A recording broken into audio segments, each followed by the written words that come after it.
एक बात कड़वी है लेकिन सच है, आज किसान मेहनत से नहीं टूटता, वो एक ही इनकम पर टिके रहने की गलती से टूटता है। फसल खराब हो गई तो पूरा साल बर्बाद, मार्केट में दाम गिर गए तो घर में अंधेरा, जानवर बीमार पड़ गया तो कर्ज का बोझ।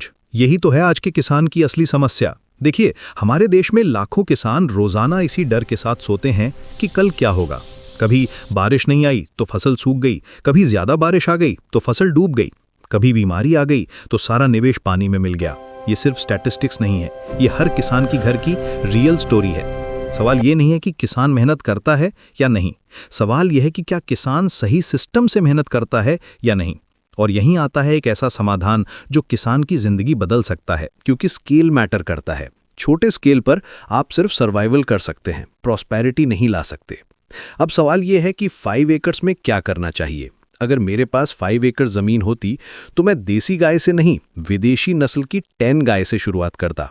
हाँ, आपने सही सुना, 10 फॉरेन ब्रीड काउज। क्योंकि छोटे लेवल पर इंटीग्रेटेड फार्मिंग भारी पड़ती है, लेकिन 5 एकर्स पर यह पूरा सिस्टम बन जाती है। यहाँ हर एलिमेंट एक दूसरे को सपोर्ट करता है। चलिए मैं आपको पूरा ब्रेकडाउन देता हूँ। 5 एकर्स में से 2.5 एकर्स हरा चारा और फसल के लिए रखेंगे। यहाँ आप मेज, ज्वार, बाजरा और बरसी उगा सकते हैं। 0.75 एकर्स में 10 विदेशी गायों की डेयरी यूनिट बनाएंगे। यहाँ प्रॉपर शेड, मिल्किंग पार्लर और फीड स्टोरेज एरिया होगा। फिर 0.75 एकर्स में 30 से 40 बकरी रखेंगे। ये बकरियां आपके डेयरी वेस्ट को कन्वर्ट करेंगी। और बाकी 0.5 एकर्स में पोल्ट्री फार्मिंग करेंगे, जहां आप 500 से 1000 बर्ड्स रख सकते हैं। अब आप पूछेंगे कि विदेशी गाय क्यों, देसी गाय क्यों नहीं। देखिए, मैं देसी गाय के खिलाफ नहीं हूं, लेकिन जब आप एक सिस्टम बना रहे हैं तो आपको कैश फ्लो की जरूरत होती है। एक देशी गाय एवरेज 6 से 8 लीटर दूध देती है, लेकिन एक विदेशी गाय एवरेज 15 लीटर दूध देती है। 10 गाय मतलब 150 लीटर दूध रोज। करंट मार्केट रेट के हिसाब से ये डेली 35 से 40 हजार रुपए का कैश फ्लो है। ये कैश फ्लो आपके पूरे सिस्टम को चलाने के लिए जरूरी है। इसके अलावा विदेशी गायों की फीड कन्वर्जन एफिशिएंसी भी बेहतर होती है, मतलब जितना चारा वो खाती हैं उसका बेहतर यूटिलाइजेशन करती हैं। और ब्रीडिंग के लिए भी ये ज़्यादा सूटेबल हैं, क्योंकि इनकी काल्विंग इंटरवल कम होती है। अब बात करते हैं बकरी और मुर्गी की।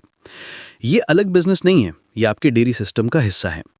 जो चारा बचता है डेयरी यूनिट से वो बकरियों के काम आता है। जो गोबर निकलता है वो पोल्ट्री के लिए इंसेक्ट्स पैदा करता है। यहाँ जानवर खर्च नहीं है, यहाँ जानवर सिस्टम का हिस्सा है।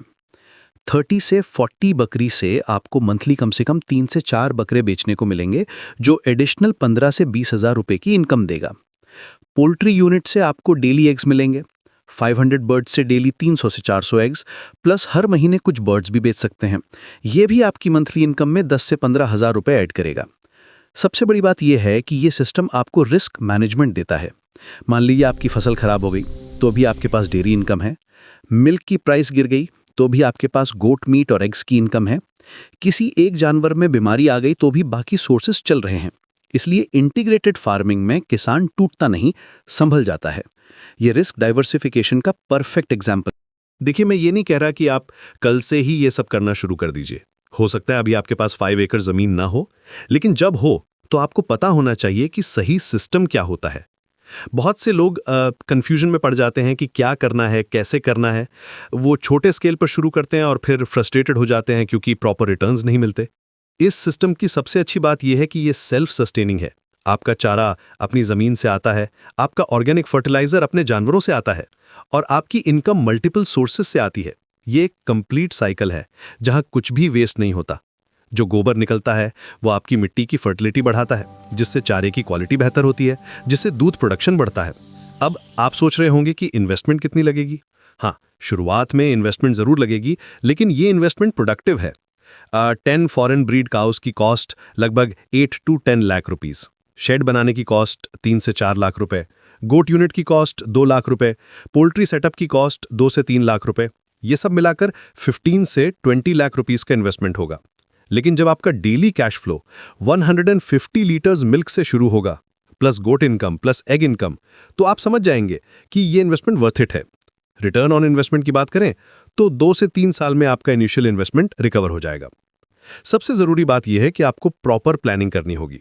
लैंड का लेआउट कैसा होगा, वाटर सोर्स कहां से आएगा, फीड स्टोरेज कहाँ होगा, वेस्ट मैनेजमेंट कैसे करेंगे, ये सब पहले से डिसाइड करना होगा, क्योंकि इंटीग्रेटेड फार्मिंग में सब कुछ कनेक्टेड है। एक चीज गलत हुई तो पूरा सिस्टम अफेक्ट होता है। वाटर मैनेजमेंट पर्टिकुलरली इंपॉर्टेंट है क्योंकि डेयरी एनिमल्स को डेली साफ पानी चाहिए। मैं आपको एक और इम्पॉर्टेंट बात बताता हूं।